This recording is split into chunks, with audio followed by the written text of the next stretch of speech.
Hola a todos, bienvenidos a la clase 3 del módulo de Organizaciones Sociales y Comunitarias. En esta clase vamos a darle continuidad a lo que estuvimos viendo en la clase 2, donde tratamos el tema de los distintos tipos de organizaciones que existían, ¿ya? Identificamos distintos tipos como la organización utilitaria, coercitiva, organizaciones sociales, formativas, etcétera, ¿ya? Por lo tanto, lo que nos toca hoy día es tratar de hablar de lo que son las características fundamentales de estos distintos tipos de organizaciones, ¿ya? El tema de las características principales que definen a las organizaciones lo vamos a dividir en dos. En la clase de hoy, donde vamos a hablar de alrededor de 7 características que son muy importantes, y vamos a destinar una clase exclusiva para tratar el tema de la cultura organizacional. ¿Por qué vamos a destinar una clase exclusiva? Porque ese tema tiene particular importancia para el resto del módulo, para los temas que nosotros vamos a ver, ¿ya? El tema de la cultura organizacional, como vamos a ver en la clase 4, nos permite entender mucho cómo funcionan las organizaciones, ¿ya?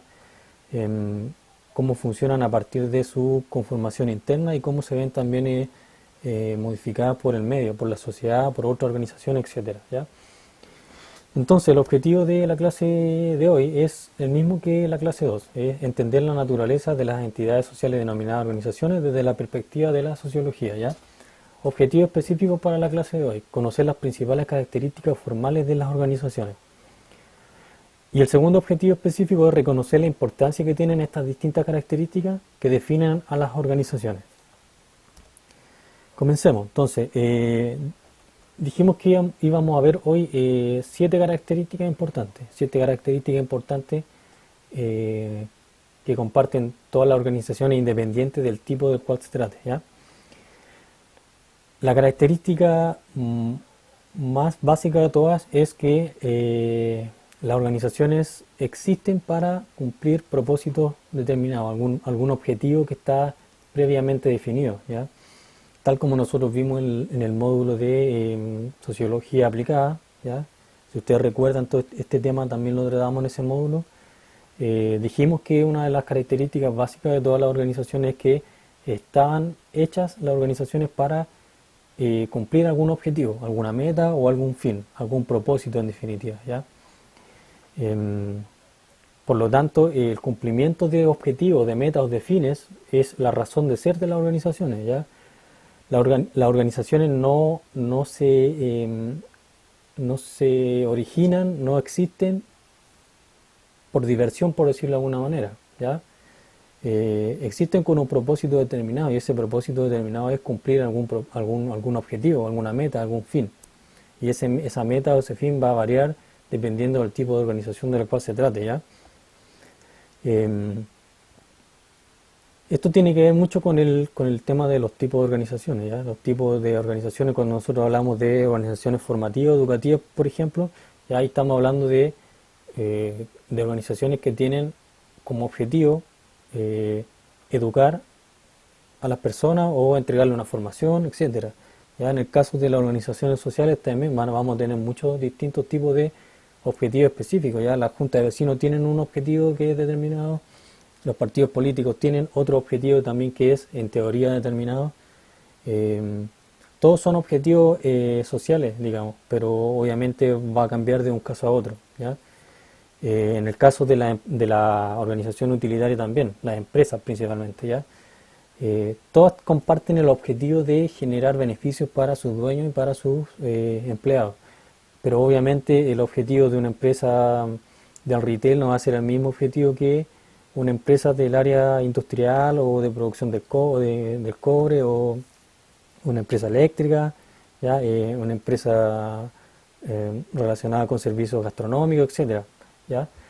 Entonces vamos a tener distintos niveles de objetivo de meta, pero lo importante es saber que todas las organizaciones tienen algún objetivo, ¿ya? A veces muchas organizaciones complejas tienen más de un objetivo, ¿ya? Lo importante es que entendamos que las organizaciones existen para cumplir algún objetivo, ¿ya? Y ese objetivo va a depender del tipo de organización del cual se trate. Y obviamente nosotros también lo vamos a poder analizar en distintos niveles, como le acabo de explicar, ¿ya? Vamos a poder hablar, por ejemplo, de una junta de vecinos que tiene un objetivo primordial que es social. Y ahí vamos a poder ir bajando de nivel hasta identificar cuál es su objetivo más específico o más propio, ¿ya? Pero en definitiva eso, ¿ya? Que entendamos que todas las organizaciones tienen una existencia que está justificada para dar cumplimiento a algún objetivo, alguna meta o algún fin, ¿ya? Estos objetivos, metas o fines pueden ser privados o públicos y pueden ser también lícitos o ilícitos, ¿ya? Las organizaciones no se definen por si están dentro de la ley o fuera de la ley, ¿ya? Porque también existen organizaciones, como vimos en algún momento nosotros, que son ilícitas, ¿ya? Pero siguen siendo organizaciones, ¿ya? Entonces, por ejemplo, una empresa del retail tiene un fin que es privado, ¿ya? Que responde a intereses privados, que son intereses económicos, ¿ya? Y ese fin también es lícito porque está dentro de los márgenes de la ley, ¿ya? Pero, por ejemplo, la mafia italiana, ¿qué comparte con una empresa que también posee un fin que es privado, un objetivo que es privado, que responde a los intereses de un grupo en particular, ¿ya?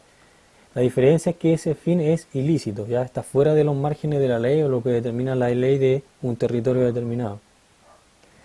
Ya, en el caso de las organizaciones que poseen fines públicos, ¿cuáles son los fines públicos? Digamos, los fines públicos son todos aquellos eh, que tienen que ver con el bien común, ¿ya? Que afectan a toda una población completa, ¿ya? Que no tienen que ver con grupos particulares, ¿ya? En el caso de este tipo de organizaciones, las organizaciones sociales, por ejemplo, son organizaciones que tienen fines de tipo público, ¿ya? Por definición, la mayor parte de este tipo de organizaciones con fines públicos, en estos casos, dichos fines son mayoritariamente lícitos, ¿ya? Cuando empezamos a ver los fines específicos, ¿ya? Los fines específicos de una junta de vecinos, de un partido político, etcétera, vamos a encontrar que esos fines obviamente son públicos, ¿ya? Pero a su vez vamos a encontrar que la mayor parte de esos fines son también lícitos, ¿ya? Podría, podría existir eventualmente una organización que se oriente a generar un beneficio público, un bien común, digamos, y que no sea lícito, sí, podría eventualmente existir, ¿ya? Eh, se tiene ejemplos que podrían acercarse a eso de organizaciones delictivas, por ejemplo, cuyo entre, en- que tiene entre algunos de sus fines hacer actos de beneficencia, ¿ya? De darle cosas a la comunidad, etcétera.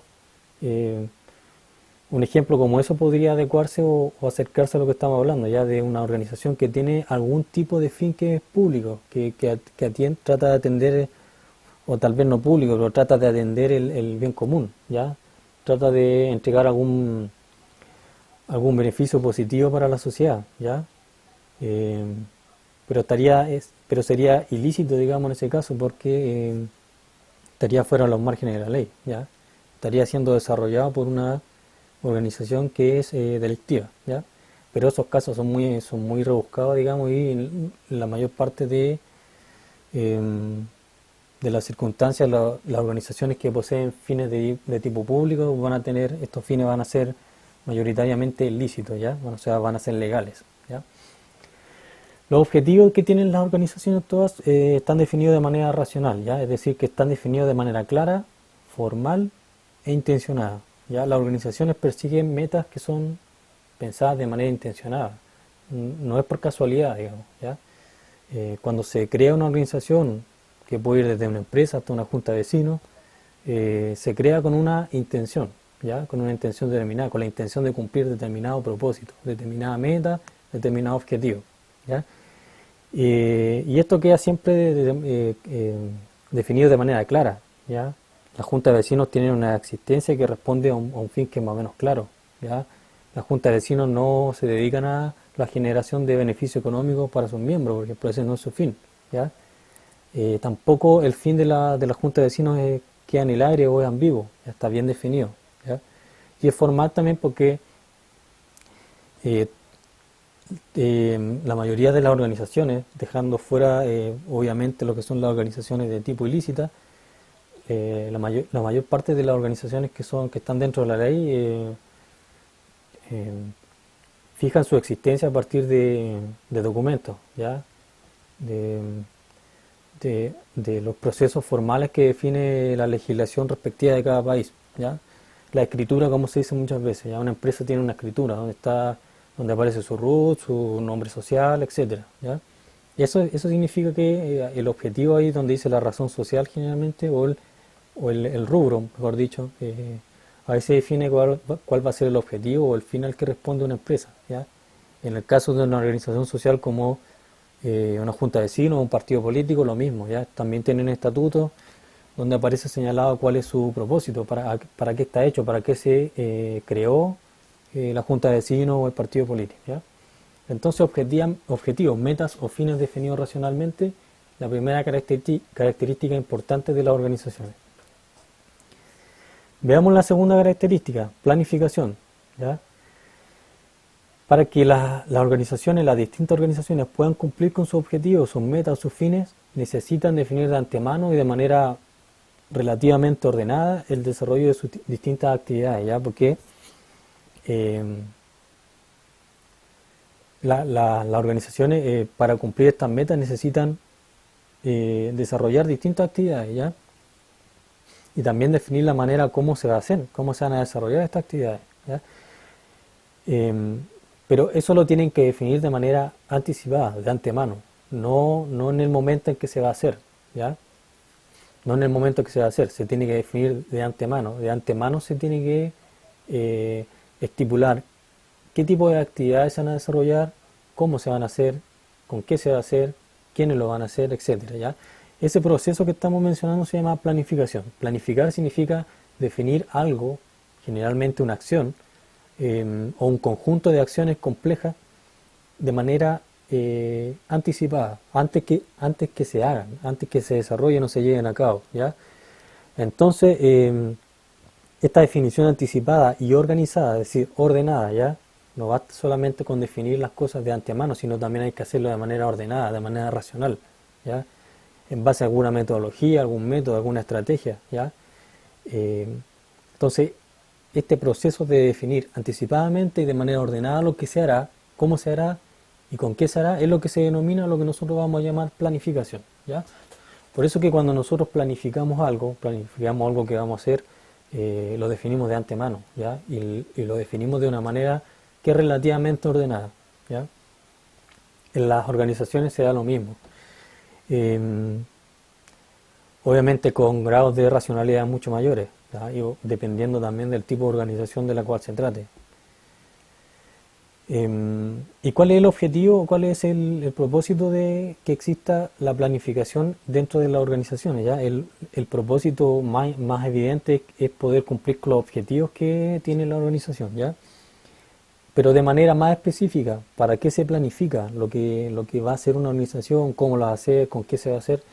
Eso se planifica específicamente para maximizar la eficiencia del funcionamiento interno de la organización y de la obtención de resultados, ¿ya? Maximizar la eficiencia, es el concepto clave, ¿ya? ¿Qué significa maximizar la eficiencia? En palabras simples es gastar la menor cantidad de recursos, ¿ya? Me refiero a tiempo, recursos financieros, horas de trabajo, y ese tipo de cosas, ¿ya? Gastar lo menos posible y obtener los mejores resultados, ¿ya? Entonces, esa combinación se trata de maximizar, es decir, de llevarla al mayor nivel posible. Eso significa maximizar la eficiencia, ¿ya? Entonces, las organizaciones planifican sus procedimientos, sus procesos o actividades con el fin de maximizar la eficiencia de su funcionamiento interno y también de la obtención de resultados, ¿ya? Ese es el propósito. Por eso que las empresas, por ejemplo, las empresas de producción o las empresas de servicios planifican lo que van a hacer durante todo un mes, o durante todo un semestre, o durante todo un año, ¿ya? ¿Qué es lo que se va a hacer? ¿Cuándo se va a hacer? ¿Cómo se va a hacer? ¿Quiénes van a ser los responsables? ¿Ya? Y eso queda generalmente por escrito, ¿ya? Y es con ese propósito, ¿ya? Con obtener la mayor eficiencia para el funcionamiento interno de la organización y también para la obtención de resultados, ¿ya? Porque cuando las empresas de producción, por ejemplo, planifican el nivel de producción que van a querer para un mes determinado, lo que ellos quieren es obtener el mayor nivel de producción posible, ¿ya? Eso significa maximizar la eficiencia, ¿ya? Y se supone que eso lo define cada organización en función de lo que vaya lo que vaya a necesitar, de lo que vaya a querer hacer, etcétera, ¿ya? No existe una planificación tipo o única para todos los tipos de organización.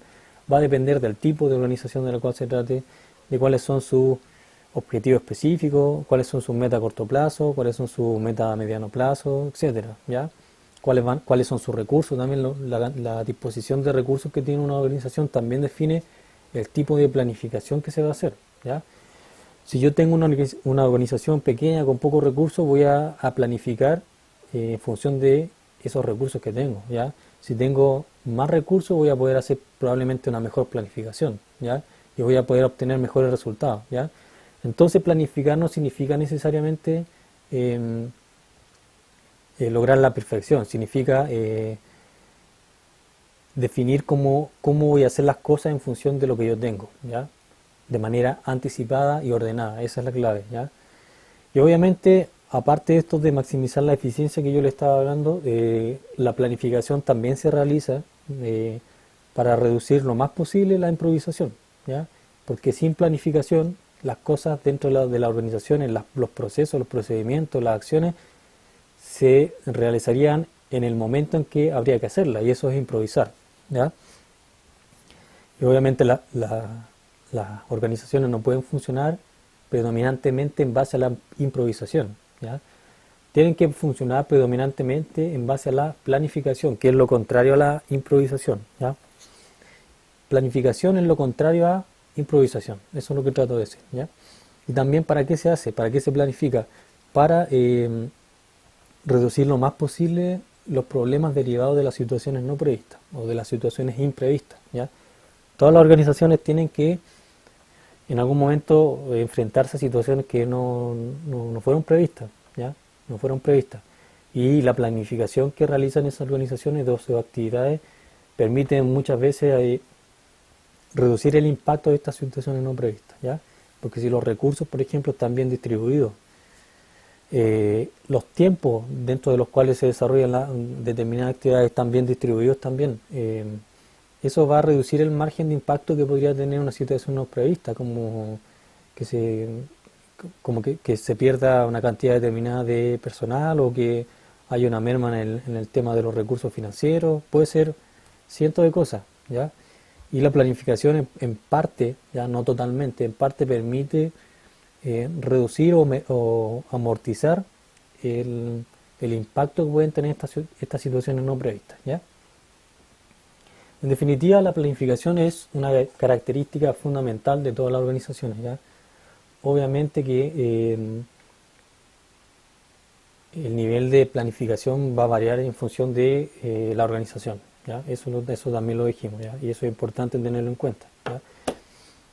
No todas las organizaciones van a tener la misma planificación, por lo que acabo de decir, por los objetivos que puedan tener, por el tamaño de la organización, por la cantidad de recursos que puedan tener, etcétera. Son muchas las variables y los factores que inciden en el nivel de planificación y la naturaleza también de la planificación, ¿ya?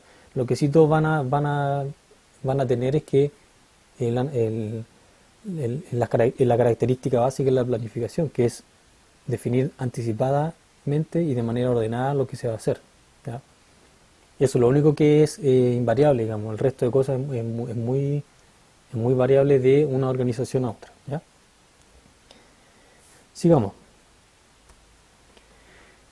Otra característica importante, división de roles y especialización, ¿ya?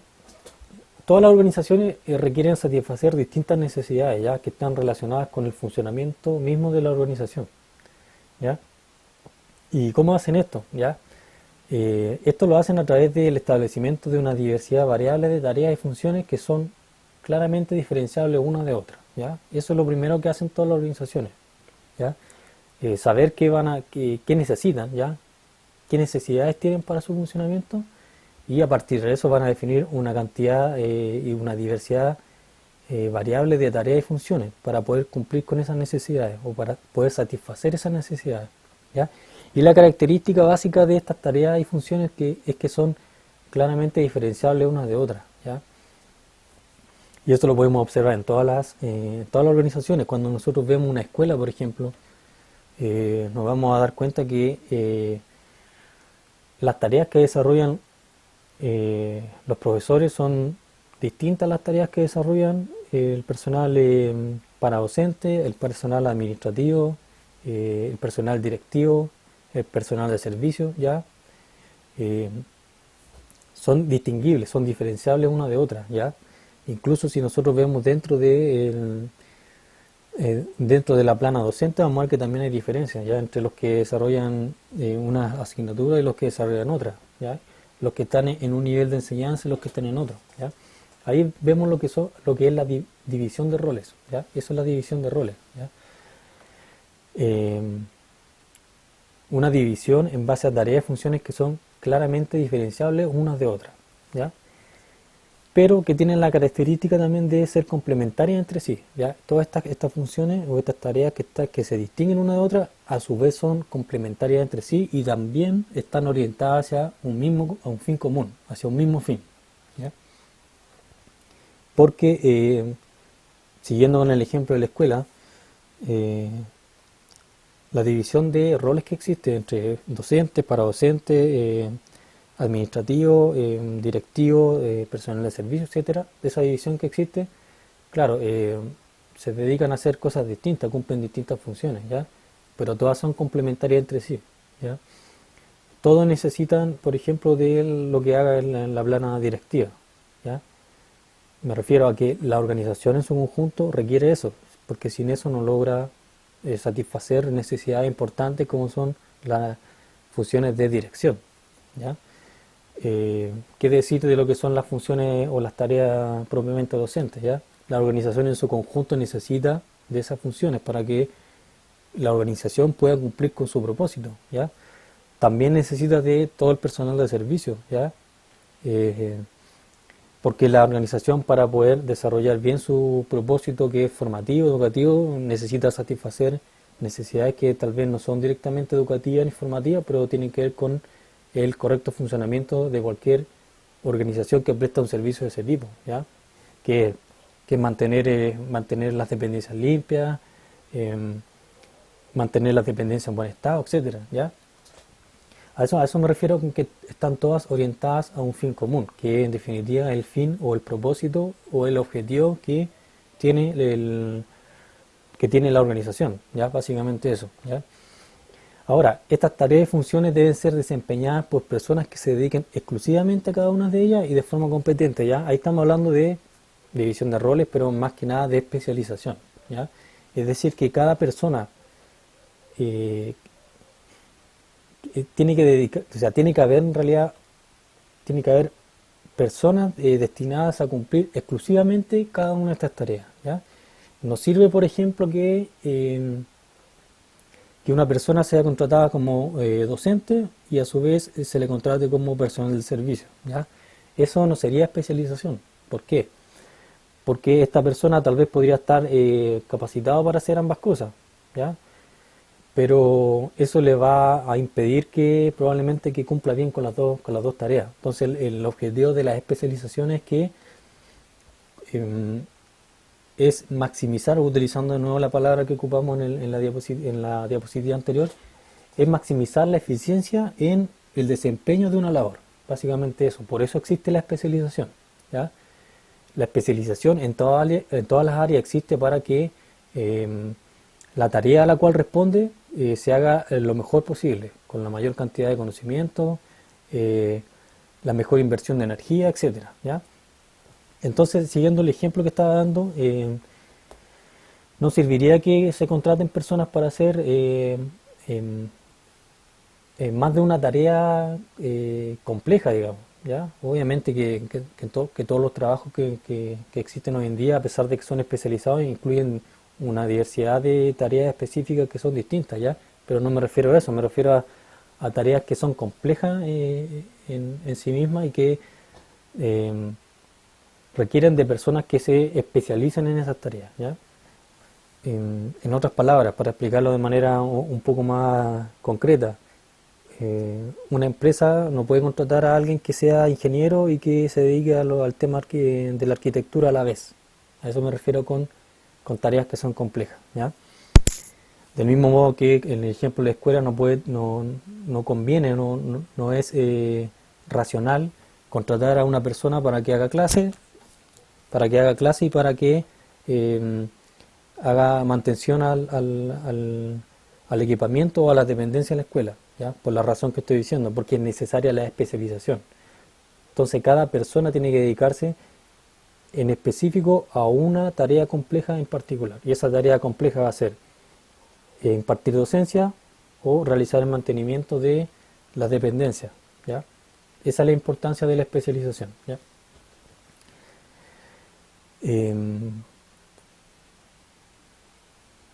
Entonces, el nivel en el que se manifiesta la división de roles y la especialización varía de una organización a otra, ¿ya? Y eso varía en función de qué, del tamaño y de la complejidad de una organización, ¿ya?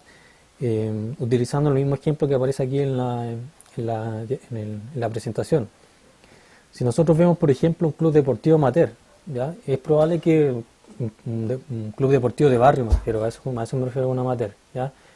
Lo más probable es que la división de roles que va a requerir digamos, este club amateur va a reducirse a una directiva, ya una directiva básica, con un presidente, un secretario, un tesorero, y a eso probablemente se le van a agregar unos pocos cargos más, ¿ya?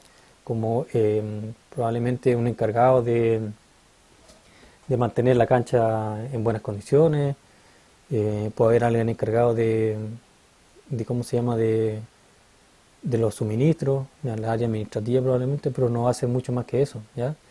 Entonces vamos a tener una división de roles y una especialización que va a ser baja en realidad, ¿ya? ¿Por qué la especialización también va a ser baja? Porque no se requiere demasiada, probablemente la persona que desempeña el cargo de presidente también podría desempeñar el cargo de secretario o de tesorero, ¿ya? No necesita tener competencias demasiado diferentes, porque la especialización tiene que ver con eso también, ¿ya? Tiene que ver con el nivel de competencias que se requieren para desempeñar bien un cargo. Con el ejemplo de la empresa hasta que no puede contratar, como dijimos, a una persona para que sea ingeniero y arquitecto a la vez, tiene que ver con eso también, con que es improbable que se encuentre una persona que pueda cumplir satisfactoriamente ambas funciones, independiente que pueda eventualmente, y eso existe, puedan haber personas que tengan ambas competencias, tengan títulos en ambas áreas, ¿ya? Pero una organización difícilmente va a contratar a una persona para que cumpla ambas funciones, ¿ya? Eso es difícil que se dé, no digo que no se dé, ¿ya? Pero es difícil, no debería darse por el tema de la especialización, ¿ya? Entonces también la especialización tiene que ver con eso, ¿ya? Con tareas que son distintas entre sí, tareas complejas o funciones complejas o roles complejos que son muy distintos entre sí, ¿ya? Y que por esa misma razón es difícil que una misma persona los pueda desempeñar, ¿ya? En el caso del club deportivo amateur del que estamos hablando, la división de roles es baja porque tenemos pocos cargos, por decirlo de una manera, entonces la división de roles es baja, ¿ya? Es reducida porque hay pocos cargos distintos, ¿ya? Y también la especialización va a ser reducida. ¿Por qué? En el sentido de que el presidente, la persona que asuma el rol de presidente, probablemente va a estar tan capacitado como para ejercer cualquiera de las otras funciones, porque esas distintas funciones no requieren una especialización muy alta. Eso es lo que trato de decir, ¿ya? Entonces, si comparamos esto con lo que pasa en un hospital, nosotros nos vamos a dar cuenta que hay una diferencia enorme, ¿ya? Primero, porque la división del trabajo dentro de un hospital, por ejemplo, es enorme, ¿ya? En cuanto a la cantidad y variedad de cargos, eso es división de roles, recuerden. La cantidad y la variedad de cargos. Si nosotros vemos la cantidad de cargos distintos que hay dentro de un hospital, nos vamos a dar cuenta que es enorme, ¿ya? No solamente en el área médica, sino que también en otras áreas como la administrativa, la informática, la de servicio de mantenimiento, etcétera, ¿ya? Pero, aparte de que hay una división de roles que es enorme, porque se requieren una cantidad grande de distintos cargos, por decirlo de alguna manera, ¿ya? Aparte de eso, la especialización también es muy elevada. ¿Por qué? Porque la persona que se dedica, por ejemplo, dentro del área médica al área de la neurocirugía, necesita dedicarse de manera profunda y exclusiva solamente a esa área, ¿ya? Del mismo modo que la persona que es especialista en dermatología o la que es especialista en eh, urología o cualquier otra área, da lo mismo, ¿ya? Por eso que, por eso que a esas personas se les llama especialistas. ¿Por qué? Porque se dedican solamente a esa área en particular, ¿ya? Se especializan en esa área, es decir, adquieren conocimientos y competencias que son profundas y detalladas en un área específica, ¿ya? A eso se llama especialización, ¿ya? Entonces, si nosotros vemos dentro de un hospital, nos vamos a dar cuenta que, como les dije, hay una gran cantidad de cargos, por lo tanto hay una división de roles que es profunda, que es amplia, ¿ya? Pero a su vez, la mayoría de esos distintos cargos van a tener un nivel de especialización que también es alto, ¿ya? ¿Y cómo se puede ver eso? En el sentido de que, por ejemplo, el personal de informática, por razones obvias, no se puede encargar de las tareas médicas. ¿Por qué? Porque la especialización es muy profunda en esos casos, ¿ya? A diferencia de la Junta de Vecinos, hasta que nosotros dijimos, donde el presidente probablemente sin ningún problema va a poder también desarrollar las tareas del secretario, ¿ya? Pero en el hospital el neurocirujano probablemente no pueda desarrollar las tareas del dermatólogo, ¿ya? Eh, el encargado los encargados de informática probablemente no van a poder o no van a estar capacitados para desarrollar los servicios de mantenimiento, y así con todas los demás cargos, ¿ya? Ahí se ve el tema del grado de especialización, ¿ya? Entonces, eso respecto de la división de roles y especialización, que van de la mano porque son dimensiones de un mismo fenómeno, digamos, ¿ya? Pero, como les dije, va a variar en función de la organización, ¿ya? No todas las organizaciones tienen el mismo nivel de división de roles y especialización, ¿ya? Es importante que tengan claro la diferencia entre división de roles y especialización, ¿ya? La división de roles solamente tiene que ver con la cantidad de cargos, ¿ya? Que va a variar de una organización a otra, ¿ya? Se dividen las tareas en cargos, ¿ya? Y la especialización tiene que ver con la capacidad o la posibilidad de que las personas que asumen cada uno de esos cargos puedan desarrollar o desempeñar los otros cargos también, ¿ya? Cuando una persona que desempeña un cargo puede sin ningún problema desarrollar otros cargos también, es porque la especialización de esa organización es baja, como en el caso de el club deportivo o una junta de vecinos o cualquier otra organización similar. Cuando estamos frente a organizaciones que son complejas como un hospital, una universidad, la NASA, el Vaticano, etcétera, ¿ya? Es probable que no solo la división del trabajo sea alta, es decir, que haya una gran cantidad de cargos para distintas tareas, sino que además la especialización sea alta en el sentido de que la persona particular que desempeña un cargo en específico no va a estar capacitada para desempeñar otro cargo. ¿Por qué? Porque para cada cargo se va a requerir un nivel de especialización que es muy alto, ¿ya? Eso es lo que tratamos de decir. Sigamos, jerarquización. Aquí alude la jerarquización, ¿ya? Jerarquizar significa ordenar, ¿ya? Ordenar, pero no ordenar de cualquier manera, sino que es ordenar por, valga la redundancia, orden de importancia, ¿ya? Y ese orden de importancia va a estar dado por distintos criterios, ¿ya? Generalmente tiene que ver con la autoridad y la responsabilidad que tiene cada rol o cada cargo, ¿ya? Entonces, la mayoría de las organizaciones, los miembros de cada organización están organizados de manera jerárquica o piramidal, ¿ya? Jerárquica, ¿por qué? Porque está en términos de jerarquía, ¿ya? Eso quiere decir jerárquica. Entonces se ordenan las personas en términos de jerarquía, o se ordenan, mejor dicho, los roles y los cargos en términos de la jerarquía que tiene cada rol y cada cargo. Y piramidal, ¿por qué? Porque tiene la forma de una pirámide. Ya la pirámide, como ustedes sabrán, tiene una forma triangular, ¿ya? Y esa forma tiene un simbolismo, ¿ya? Donde la base se supone que donde está la mayor cantidad de personas, ¿ya? Y la cúspide donde hay solamente una persona, cabe una o dos personas en la cúspide, ¿ya? A eso se refiere a esto se refiere la organización de tipo piramidal, es decir, que hay una cabeza arriba en la cúspide que es el que está por encima de todos los demás, ¿ya? hasta llegar a la base, que es donde está la mayor cantidad de personas, ¿ya? Y eso hay una relación ahí de jerarquía y cantidad, ¿ya? Porque si uno tuviera que llenar, por decirlo de alguna manera, para explicarlo de manera gráfica, tuviera que llenar una pirámide con círculos, si uno tuviera que llenarla con círculos y cada círculo representara a un miembro de la organización, obviamente que yo en la cúspide voy a poder poner solamente un círculo, ¿ya? Y que eso va a representar un cargo que va a ser probablemente el gerente general de la empresa, el rector de la universidad, el presidente de la junta de vecinos, etcétera, ¿ya? Entonces vamos a tener un círculo arriba en la cúspide, ¿no? Y en la base de la pirámide, en la parte baja, vamos a tener muchos círculos, ¿ya?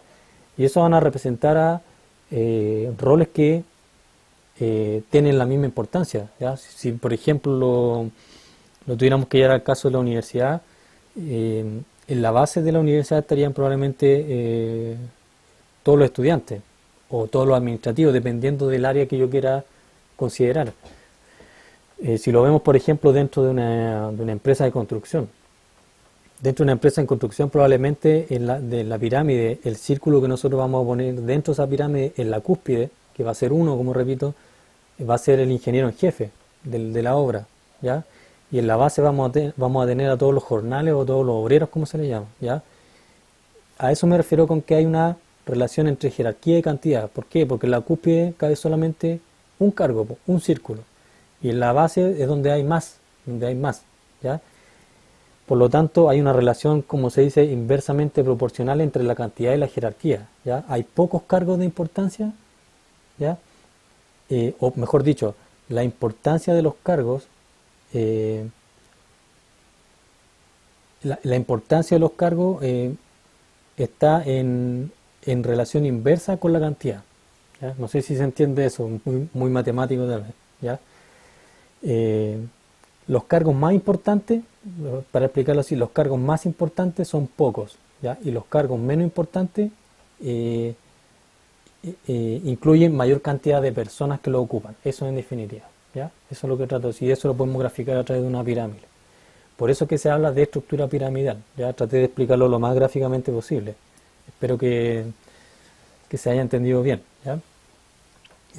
Generalmente cuando uno busca fotografía en internet de estructuras piramidales, muchas veces sale como yo lo acabo de explicar, ¿ya? Llenado con círculos, y cada círculo corresponde a un cargo, ¿ya? Entonces, ¿en base a qué se ordenan las organizaciones? ¿En base a qué se organizan jerárquicamente? En base al estatus que tiene cada cargo, cada rol, en términos de autoridad y responsabilidad, ¿ya? ¿Por qué? Porque si lo llevamos al ejemplo de la empresa de construcción, el jefe de la obra, digamos, el ingeniero que manda a todos los demás, está en la cúspide de la pirámide, ¿ya? El que está arriba, ¿ya? En el organigrama, si pudiera hablarse de un organigrama también, ¿ya? Está en la cúspide, ¿ya?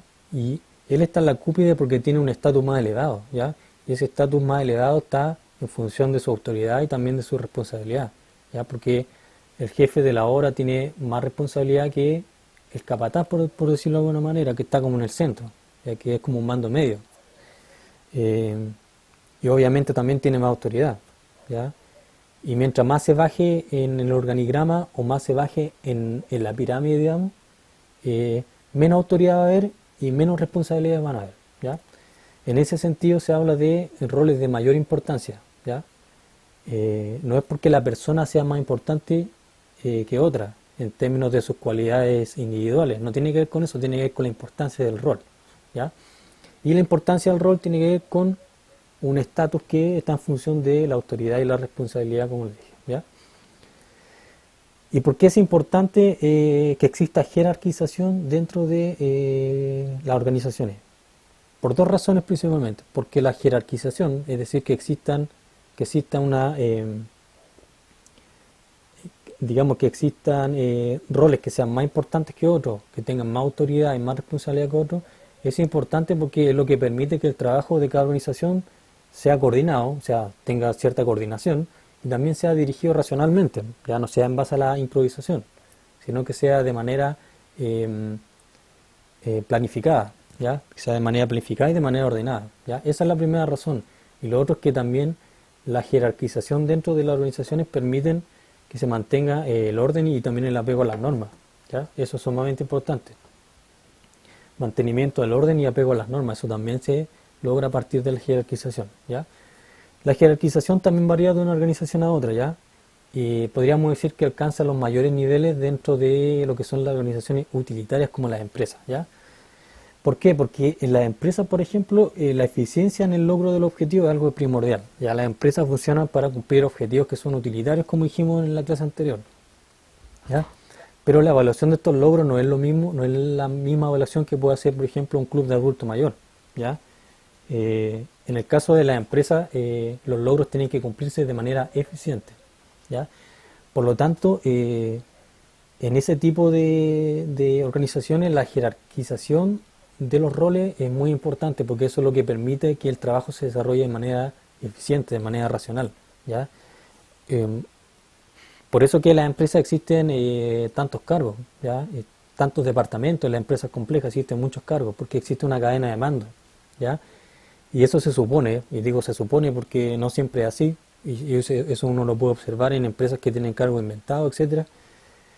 Pero en teoría se supone que esta división profunda de roles, digamos, y esta jerarquización donde todas las personas tienen un jefe al cual tienen que reportarle, esta cadena de autoridad permite que el trabajo sea más eficiente, ¿ya? Esa es como la idea, esa es como la lógica, ¿ya?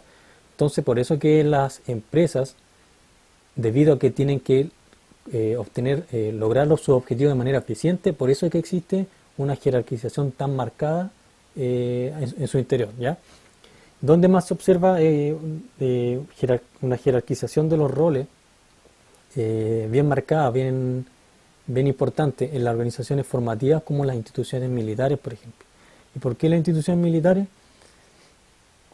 Porque en esta el respeto por las normas y por la autoridad es algo fundamental, ¿ya? Las instituciones militares se caracterizan principalmente por eso, por fomentar el tema del respeto por las normas y el respeto de la autoridad. Digamos que eso sería, yo creo que el aspecto más distintivo de lo que son las instituciones militares, ¿ya? ¿Y cómo se logra ese respeto por las normas dentro de las instituciones militares? A través de una jerarquización profunda de los roles, ¿ya?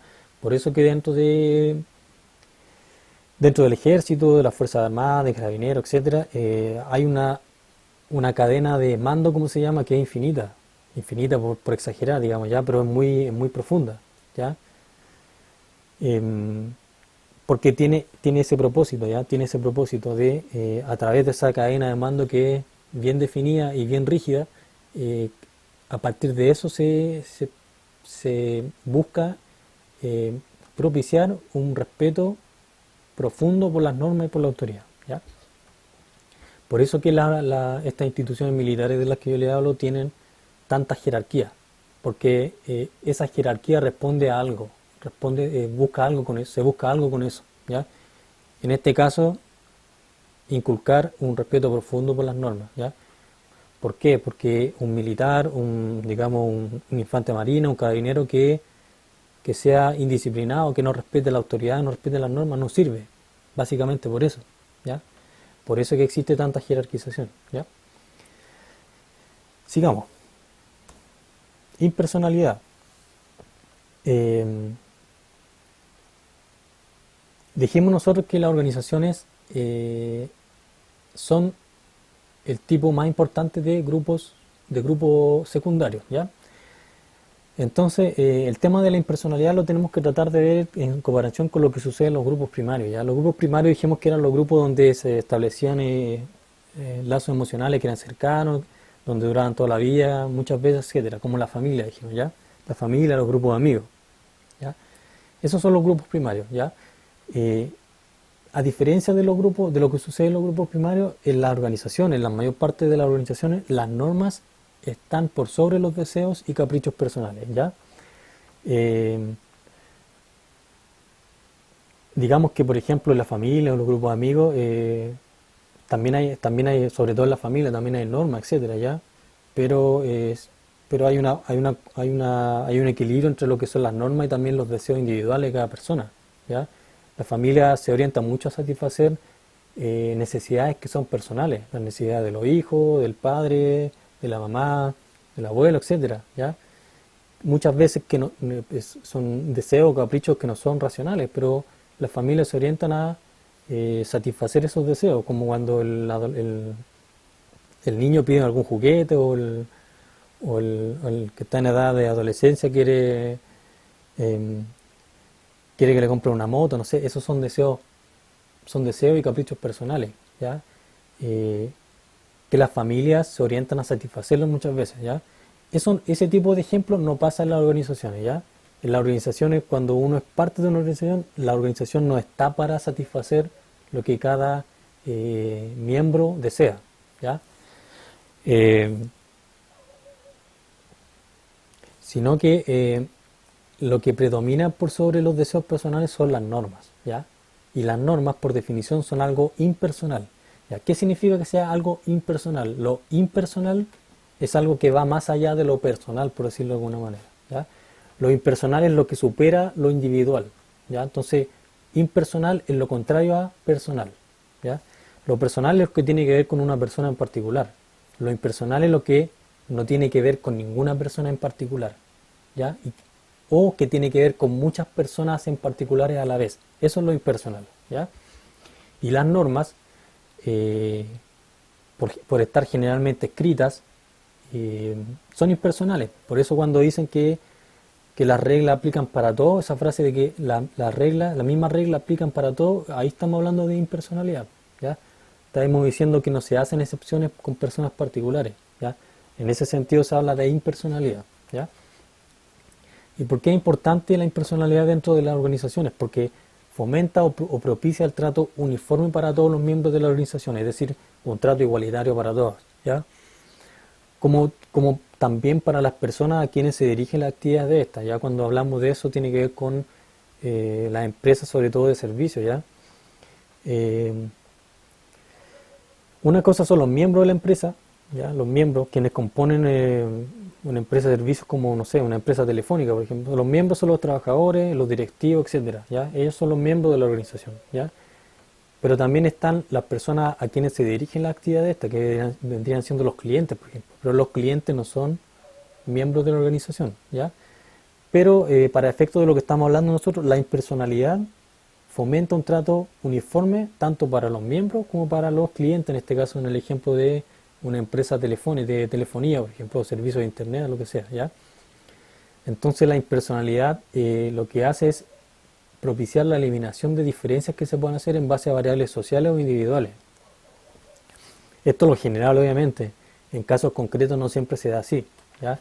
En casos concretos, dentro de muchas organizaciones hay trato preferencial para ciertas personas, ¿ya? Eso es innegable, ¿ya? Pero al menos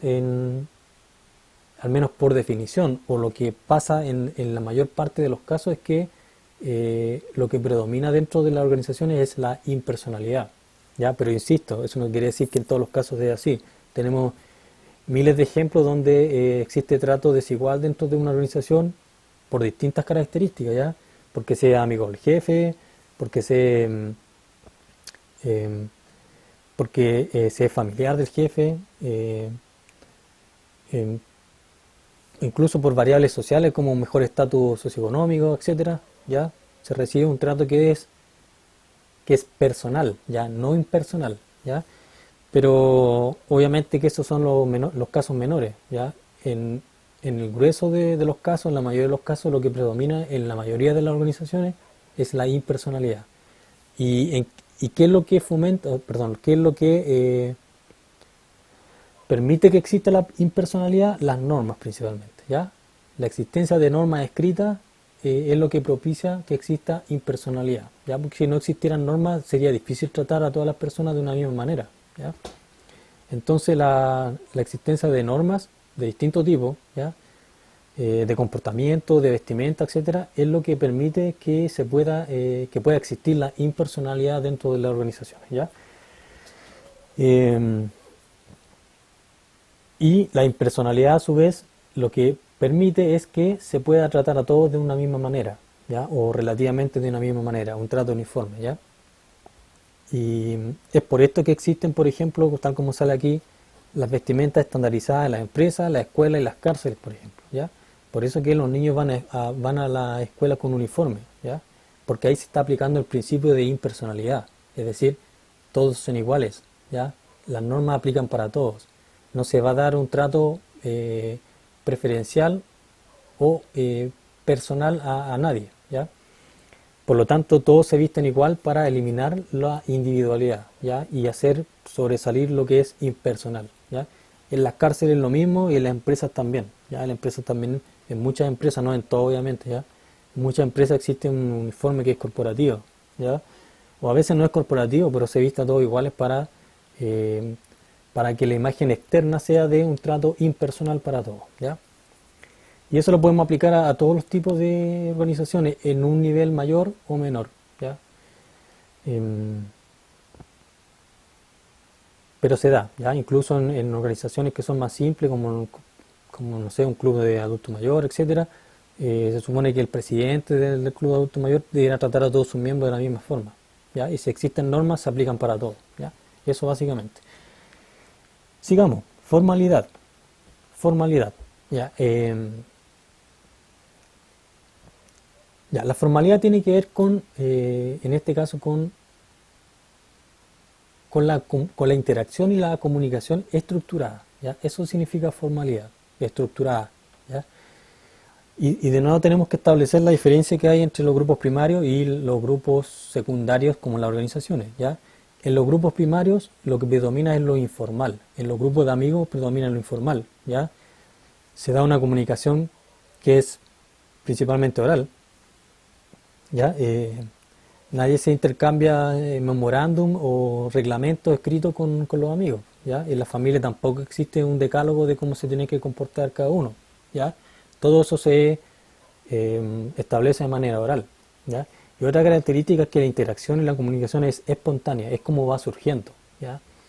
Nadie se prepara para hablar con el amigo cuando se va a juntar, ¿ya? Nadie ensaya un parlamento para hablar eh, con algún amigo cuando se va a juntar en una fiesta o lo que sea, ¿ya? Es espontáneo, es como va saliendo en el momento, ¿ya? Sin mayor racionalidad de por medio, ¿ya? Eso es lo que pasa en los grupos primarios. En las organizaciones, por el contrario, la comunicación y la interacción es predominantemente formal, como dijimos, ¿ya? Es decir, no es espontánea ni tampoco libre, sino que es estructurada, ¿ya? Es una comunicación y una interacción que es estructurada. ¿Y en base a qué se estructura? En base a las normas, los roles y los estatus, ¿ya? Por eso que, si bien yo cuando voy a hablar con un amigo no me preparo para decirle lo que le voy a decir, no ensayo ningún parlamento, ni ningún discurso, ni me pienso mucho lo que voy a hacer, lo que voy a decirle cuando voy a interactuar con él, en general, obviamente, ¿ya? A no ser que se tenga que tratar algún tema delicado, por eso es otra cosa, ¿ya?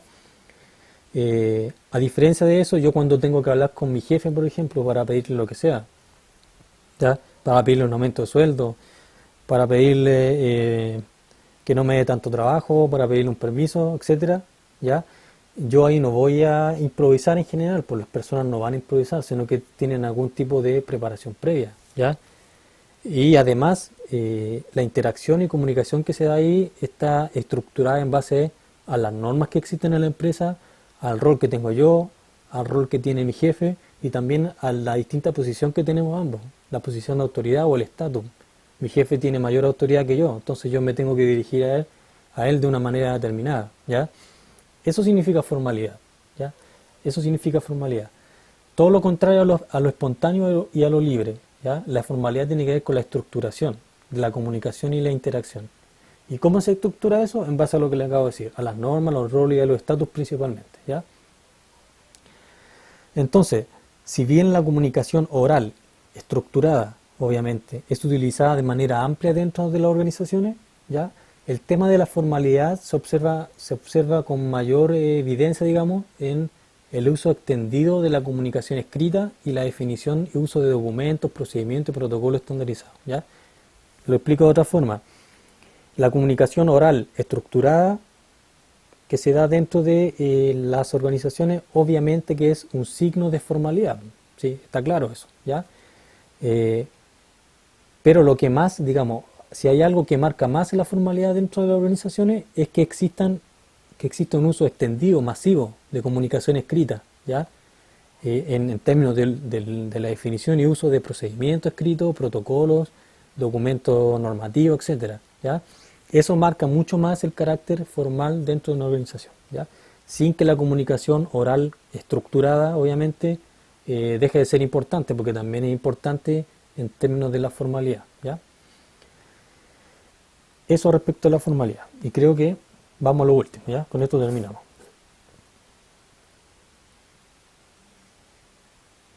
Disposición de recursos. Disposición de recursos. Las organizaciones necesitan recursos para poder funcionar, ¿ya? Para poder funcionar y así dar cumplimiento a sus objetivos, a sus metas, a sus fines, sea cual sea este, ¿ya? Público, privado, público o fines o objetivos más específicos, o utilitarios, sociales, coercitivos, lo que sea, ¿ya? Independiente de eso, todas las organizaciones, por definición, necesitan recursos, ¿ya? Como dice aquí, sin recursos ninguna organización puede existir ni tampoco puede funcionar, ¿ya? Y los recursos que requiere toda organización se clasifican, como nosotros hemos visto en otras clases, en tres tipos generales: financieros, materiales y humanos, ¿ya? Los recursos financieros son principalmente el dinero, ¿ya? Pero también los créditos bancarios son un recurso financiero, ¿ya? Los créditos bancarios también son un recurso financiero. Los recursos materiales, como el nombre mismo lo dice, tienen que ver con cosas como las dependencias donde una organización desarrolla sus actividades: oficinas, sala de clases, sala de venta, fábrica, recinto deportivo, donde se hace donde se desarrolla la misa en una iglesia o el culto en una iglesia evangélica. Todo eso son dependencias donde la organización desarrolla sus actividades centrales, ¿ya? Y también incluye medios de transporte, tecnología, maquinaria, equipamiento, etcétera. ¿Ya? Todo eso es parte de los recursos materiales que requiere una organización, ¿ya? Y los recursos humanos, como el nombre lo dice, como ustedes saben, son las personas que desempeñan aquellas tareas que la organización requiere para cumplir sus metas, sus propósitos, sus objetivos, ¿ya? Ya, la disposición de estos recursos es algo que se planifica, ¿ya? Se define de antemano en función de distintos criterios racionales, ¿ya? Las organizaciones no se crean y después ven qué recursos necesitan, ¿ya? Se crean y a la vez, de manera simultánea, tienen que definir qué tipo de recursos van a requerir, ¿ya? Y también antes de desarrollar sus distintas actividades tienen que ir definiendo y aprovisionándose de los distintos recursos que se requieren, ¿ya? Los recursos no se obtienen no se definen ni se obtienen en el momento mismo en que se comienzan a ejecutar las tareas. Se tiene que hacer de antemano, es decir, se tiene que planificar, ¿ya? Y obviamente, de manera anticipada y ordenada, ¿ya? Organizada. Y obviamente el nivel de utilización de recursos va a variar de una organización a otra, dependiendo de qué, como dijimos antes, del tamaño y la complejidad de la organización, ¿ya? Mientras más compleja sea una organización, mientras más grande sea, más cantidad y diversidad de recursos va a requerir, ¿ya? Y por el otro lado, mientras más pequeña y menos compleja sea la organización, por lógica va a requerir menos variedad de recursos y menos cantidad de recursos también. Entonces, por ejemplo, un jardín infantil, por razones más o menos evidentes, va a requerir una variedad y una cantidad mucho menor de recursos de lo que podría requerir una universidad, siendo que ambas son organizaciones formativas o educativas, ¿ya? Pero aquí la diferencia está en el nivel de complejidad y el tamaño de la organización. Entonces, el nivel de utilización de recursos va a variar en función de lo que acabamos de decir, ¿ya? Pero lo que es común es que todas las organizaciones sí requieren recursos, aunque sea mínimo, ¿ya? Aunque sea mínimo, todas las organizaciones requieren recursos, ¿ya? Si hay una organización que no requiere recursos, por lógica no es una organización, sería otra cosa, ¿ya? Sería un grupo secundario informal o probablemente un grupo primario, ¿ya? Pero no una organización, ¿ya? Con esto damos término a la clase número 3. Lo dejo invitado para la clase 4, en la cual vamos a tratar el tema de la cultura organizacional, ¿ya? Que sería otra característica sumada a la que acabamos de ver acá, ¿ya? Probablemente una de las más importantes, ¿ya? Y por eso que le vamos a dar una clase específica a tratar eso, porque nos va a servir para analizar muchas cosas después relativas a las organizaciones sociales. Así que lo dejo invitado para entonces. Nos vemos.